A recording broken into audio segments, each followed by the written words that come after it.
and welcome to Thespie Thursday. This week we have the wonderful, talented, my friend Millie O'Connell in the house. Oh, hello, Millie O'Connell. Hello, how are we? We're good. How has this lockdown number 3 been treating you? Yeah, literally, it's mad because I was saying earlier, like, I feel like so busy, but I'm wondering if it's like my busyness that I'm creating myself, or if I'm actually busy, and wonder if I stop, I'm like, oh no, it's just like silence. So I'm just keeping really busy, and that's what's good. Yeah. No, I'm the same. I feel like I fill my time with things because I can't deal with the silence. Like, do you know? Literally me, I'm like, it's really quiet now. Well, let's do something. But yeah, that's good. It's good. Yeah, I definitely agree. So we've had so many questions come in. Yeah. Let's just go for the questions. I think I had all the deep questions for you, but I actually think, some of these are quite deep. Yeah. First of all, I didn't actually know this. I was just saying to you, what's your favorite? This is from Jessie_K.Howard.A3. What's your favorite song that you've been learning to play on the guitar? And I just said to Millie, how did I not know you played the guitar? I knew you played the drums. Yeah. Didn't know you played the guitar. Yeah, love guitar. I love singing. I love Paramore stuff on guitar. I like the way that they've written that. I like the way that they write their songs, the chord progressions, and it's actually quite easy. As a player, if any of you like learning to play in just one of your chords, Paramore's great. I don't know if any of you listen to Paramore, but that was like what I listened to, yeah.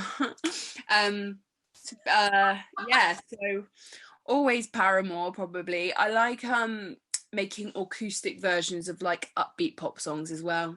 Yeah, I love that. Like, we need to do a little acoustic number at some point. Oh my god, yeah. 100%. We've got from Jury, how does it feel knowing that you are role models for many of your fans who are also members of the LGBTQ plus community? Well, I think it's so important because, like, when I was growing up, I think subconsciously, naturally, we just do what young us would want to have seen, or young us would want to have heard. So like what things that I want to speak about or share on my Instagram or tweet about, I would have wanted to see that on my timeline when I was, younger.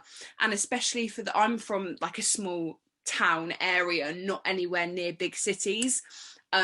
So that was a really big thing to know that, we have social media now, that you can just go online and see people saying things, listening to things, speaking about the things that you believe in that maybe not people in your village or your town might know about.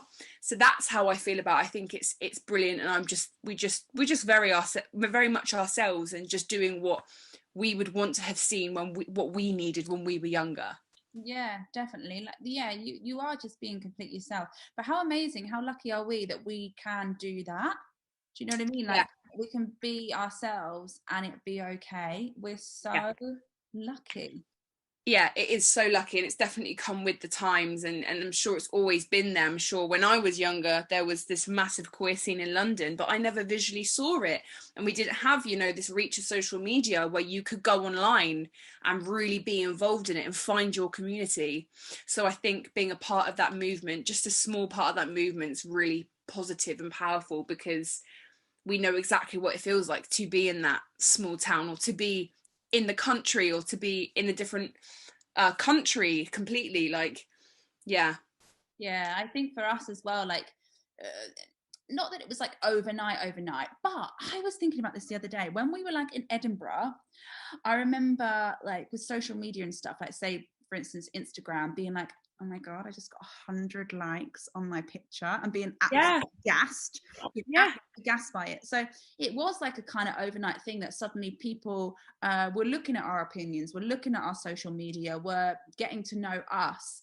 And I don't think we'd ever really had to deal with that before. So it's an amazing feeling to be kind of ourselves and help people. Yes, so we were posting these things before we even met everyone online. I was sharing these things, sharing musical theatre, sharing LGBTQ pride, and it's amazing that people also wanted to see what I was doing that way too. I think that's a really good way of looking at it. So it's interesting that people are interested in what I want to listen to as well. Yeah, it's very, very cool. We've got from Kate dot I'm so sorry, Kate, I always say your name wrong, I'm so sorry. Laxamana. Yes, such a beautiful name. If you were suddenly asked to emergency cover at 6, would you still remember the show? I think You so would. I so would. I wouldn't have to worry about the choreography because that sticks in my brain. But How? I don't know. I've got routines from college from when I was like 7, there's routines. But I think for me, fine, I'll be fine with harmonies, that'll be fine. Lyrics, I'll be fine with. I'll just have to read through the script for my cues. That's about it. Yeah, I think I would have a nervous breakdown about All You Want to Do though. Like genuinely think I'd be in the corner like, no, don't make 7 me do minutes. it. 7 minutes of yeah, I think that's amazing. I think I would have to do like a serious like hour going over the choreography. That's like not long at all though. If that's you being like, yeah, in an hour, that's like easy done. I'd be so scared to go back there. I'd be so scared. I'd be like, this is from Paul.Kimpsky, KM Sky. What's someone that always cheers you up? That's a nice question. What's something or someone that always cheers me up? Yeah. Let's have a think. I mean, obviously, she's going to say me. So. Aimie. I think comedy, anything comedy, any of my favourite YouTubers or like, change of the lights. Any of my favourite like YouTubers or comedy cheers me up. I think I'm quite a cheerful person. So if I was to get down about something, I guess I would just, I don't know. Play music, sing, dance. I'll probably say dance is my first thing I'll do. Yeah. Because it's my form of meditation as well, that. Yeah. Definitely listening to music just like gets you out of the mood.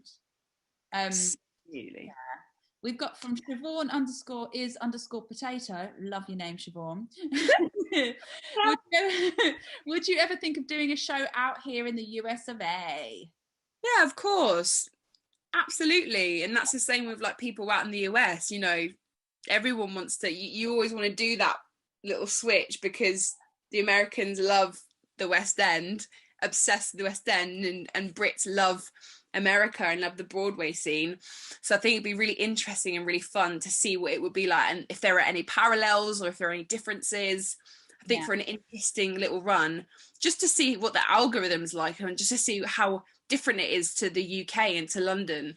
Yeah. I think like you said, it's just one of those things as well, especially like the West End and Broadway. This is an interesting question that I got from Ellie Rose the other day, actually. It'd be interesting to see what you think of it. Have your experiences in the way you are treated in relationships been different in male and female versus female and any other gender? And I said the other day, there's actually not like a crazy difference. I'd just say like a woman, like a relationship with a woman, I find can be more intense and like a deeper connection, because I feel like the friendships that you have with women, like women and women, have such intense, not saying that men don't, but just like what I've experienced is that like you have such an intense friendship with a woman, so then to have a relationship with them as like a partner, it can be like what I've experienced is it's more intense. Yeah, I think in relation to what she said, is it how we get treated? Did she say, how do I feel? Yeah. I think if we take gender out of the whole equation, I've been treated and treat and have a different relationship with anyone who I've had a friendship or a relationship with. But actually, if it's down to like what they identify with, I feel that I don't know, you know, I think I feel about pretty same as you. I don't feel that there's massive ways that I am treated different, because the people that I gravitas towards are just like people. But whether it's down to like the actual genitalia of the person, that if that dictates how me as a woman is treated, then yeah, naturally there's things, that traits that male have which are stronger, and then there's traits that women have that which are stronger. So then that leaves me, that I then am the one who's, oh, that's interesting, I wouldn't necessarily maybe think to do that with that, or do that with that.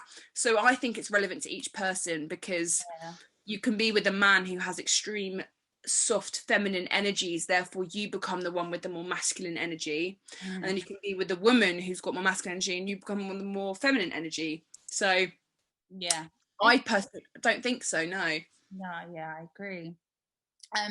This is from Millies.Valentine. What would you Hey. guys what would you guys be doing as a career if it was not performers? I think we probably, well, I don't know why I was going to speak for you then. I'm not going to speak for you because you're a different person.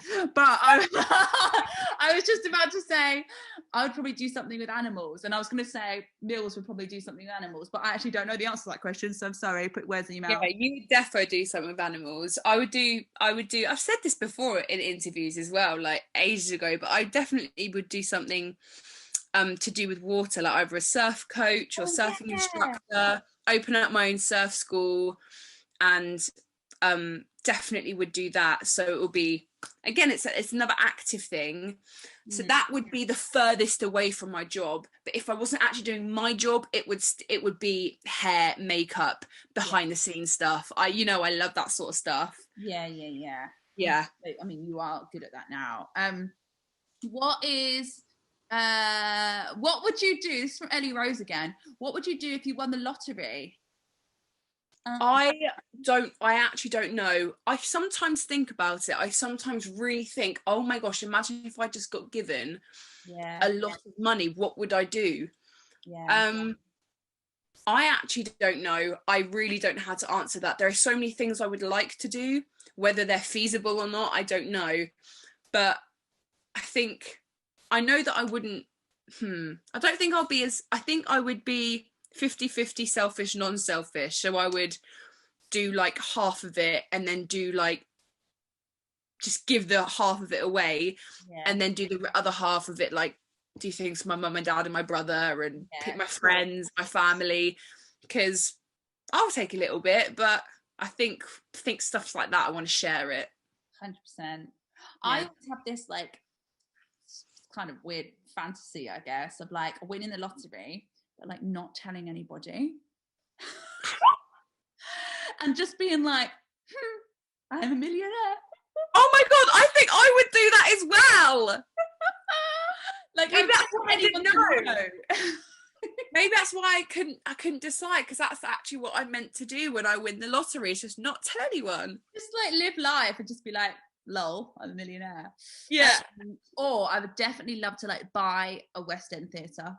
I would buy a theatre, or even like a small one, like in Soho. Wow. I mean, and then put on like really like edgy or like new writing, like just get all my mates involved, like just be a really quirky, like cool place. Something like that would be cool. Yeah. Ooh. What would you do? So this is from Maddie's. What songs can we expect from you two in Break Free? We're excited to hear. Ooh. Well, we can't tell you because it's a surprise. That's illegal if we tell you. Totally illegal. We could give you a little clue. Yeah, we could. I know, I've got one. It's like charades. Ready? Okay. Shh. That's literally just the name of it. No, they might not get it. Okay, I'll do one. I'll do a bit from it. I'll do charades. Okay.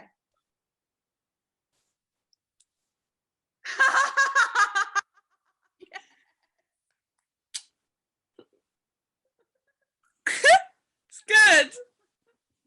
It's so obvious, but great. I love it. Yes. Maybe it's obvious to us. Yeah, well, someone will definitely tell us. If you're watching this and you know what, just, tell us. Just tag us. Tag us in something. Can you guess the song? Oh, Okay, so from dancer.eloisex, we've got any audition tips for drama school auditions? Yeah, I always say, don't conform but be a chameleon, and I'll say that until forever. By that I mean, be yourself and don't conform to anything. However, have the capability to be a chameleon for the specific part or role. Like, yeah, so like say if you had like a tap audition for 42nd Street, so that's 1920s, so like get up a little bit more 1920s or the genre, to be a chameleon, but you're always still yourself, never conform to anything, always be yourself. Always be yourself. Yeah, I think, yeah, of course, like you're playing a part at the end of the day, but always remember that like you've got something unique, so try not to, you don't want to everybody else. So yeah, that's the thing, what you think in auditions as well, whether that's for schools or for a show, is that you want to go in and give them what they want. Yes, that's an aspect for it, but also be yourself, because that's why they're going to want you in the college, that's why they're going to want you in the school, is because you're you. If you try and conform to what you think their students are like, and that's not being you, and then you'll get you might not get what you want because you tried being someone that you're not, you know. Yeah, you'd rather be yourself, do you, and then not get it, than be something else and go, why didn't I just be myself? Yeah. So we've got what's each of your favourite memories with each other, either from the reunion or Six? This is from Queendom_lover. So many. Yeah. I mean, I always say my favourite times are when we like have had like a massive long day, like we got like shooting in the morning, then we got like something on TV in the afternoon, then a show in the evening, and then we all go back to Amy's. It's usually Amy's, and we get like some food and we sit down and we watch stuff and we just like, yeah, that's what I like a lot. That's my favourite memories, because we just so used to work. We've just worked with each other for so many years, and like we're so used to being around each other, we're so aware of each other's energies. So when like we actually are not working together, believe it or not, like we're actually still hanging out, because when we're working and we're so focused. So when we actually get to chill when we're not working, it's really nice to catch up. It is so nice. I can't wait for those times again. I know, I miss it. I love it. So nice. One of the big things that I'm looking forward to is just like hanging out and just chilling out. We need like a full on watch party. We need to watch the reunion. We need to watch Girl Power. Like we need to do that. That'd be so cool. Watch party. Oh my god, we should do a virtual watch party. We should totally do that. Like a big Zoom, and we all watch it and we pause it and then talk about it. And like comment. Yeah, I love that. Yeah. It's gonna happen. It's gonna happen. Okay, we've got. Oh, this is right. We're getting _Sophie Galvin. What's the best way for LGBTQ plus AI community to be represented? Like, is it using more storylines with the community, or just giving more roles to those in the LGBTQ community, or both, or something else? I think it's all of those things that you've just said. I think it's all those things. I would love to see more.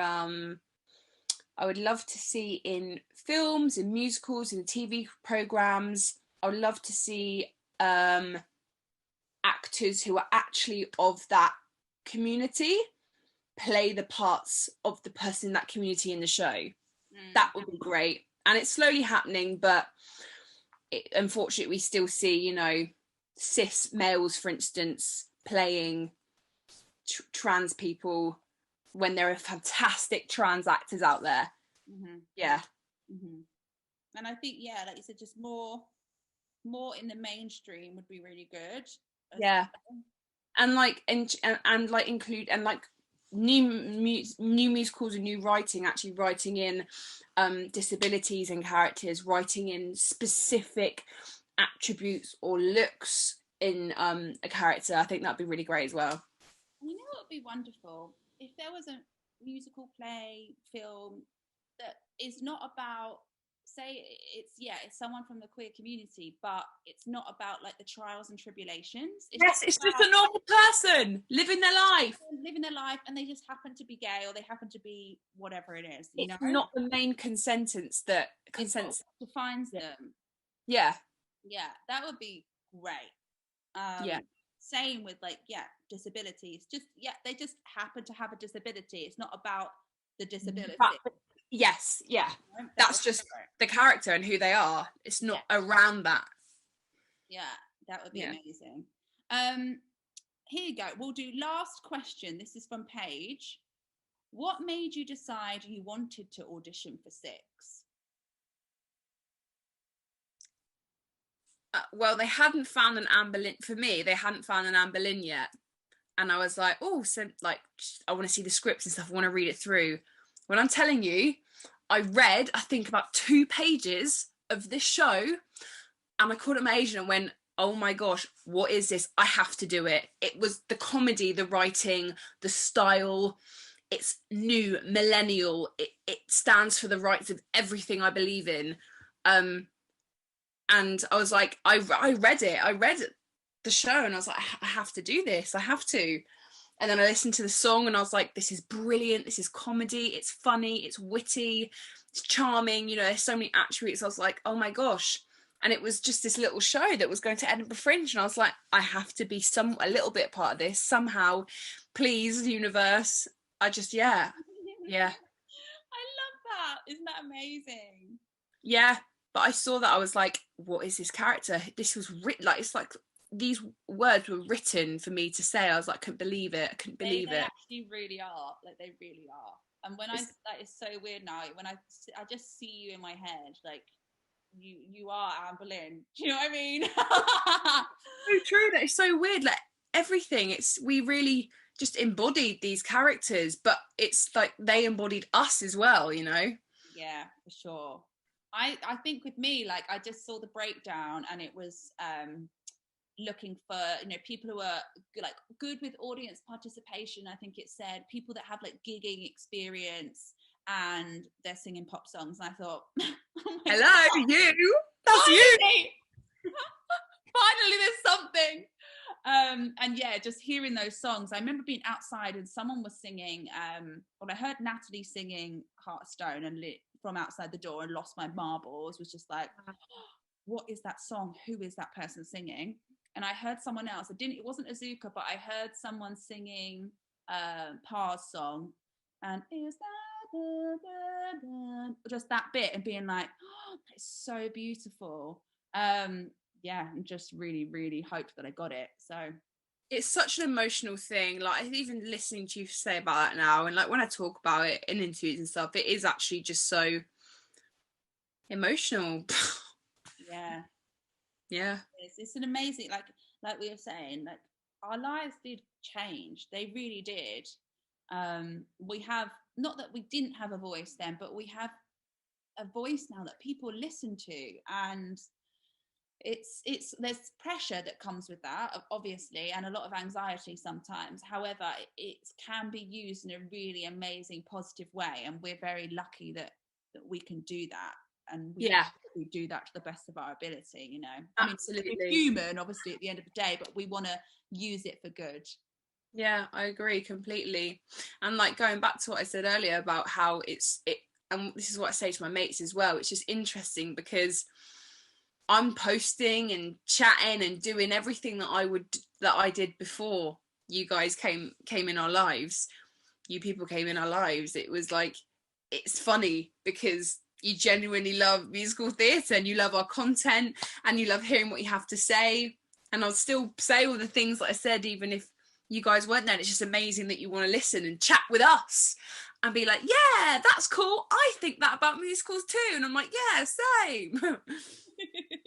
Yeah, it is. It's really special, and we've been so lucky this whole year to be doing things like the reunion, things like girl power, like just what an amazing thing that we could do in this time. And thank you to everyone who supported us through it, because I know we say it all the time, but it really does mean a lot that we have you in our lives and you support us in these things that we're doing. Like, I know we say it all the time and it might not sound like it means anything, but it does.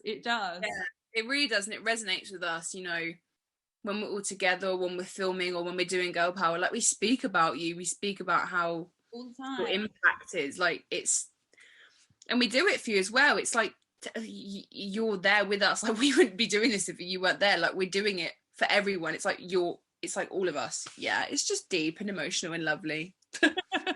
Well, on that note of deep and emotional and lovely, Millie O'Connell, everyone. And also, you can watch Break Free. Yeah. What song is it? What song is it? Ooh, what? What's it gonna be? Yes, we hope you enjoy Break Free. Yeah, just have the best time. It was an amazing show again to be a part of. Because you're going to hear so many stories from different people, not just us, but you'll hear stories from different people in the community. And it was quite an emotional day when we were filming it, not only because of that, because the stories that people were telling, but also because it's the first time that people have sung for a long time. So there was so much like emotion in it, as well as having this gravitas of it being LGBTQ History Month and us having that, you know, stories to tell. So we really hope you enjoy it. And yeah, see you all soon. Millie O'Connell, everyone. See you soon. Love ya. Bye.